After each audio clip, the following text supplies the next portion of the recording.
अस्सलाम वालेकुम दोस्तों मैं हूं बशीर अहमद और आप देख रहे हैं छोटा बिजनेस। दोस्तों पैकिंग मशीन का कैमरा मैं आज आपको दिखाने लगा हूं कि पैकिंग मशीन का कैमरा कैसा होता है। कुछ इस तरह से होता है पैकिंग मशीन का कैमरा।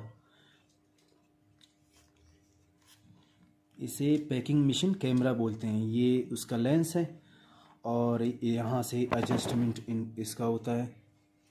ये भी कुछ एडजस्टमेंट है इसके, तो ये आप चेक कर सकते हैं। ये है पैकिंग मशीन का कैमरा,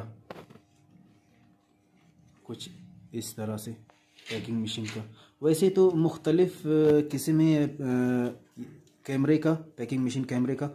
तो एक किस्म ये है, वैसे बहुत चलने वाला जो मैंने अक्सर जगहों पे देखा है, अक्सर पैकिंग मशीनों पे देखा है। ये पैकिंग मशीन, ये देख सकते हैं आप।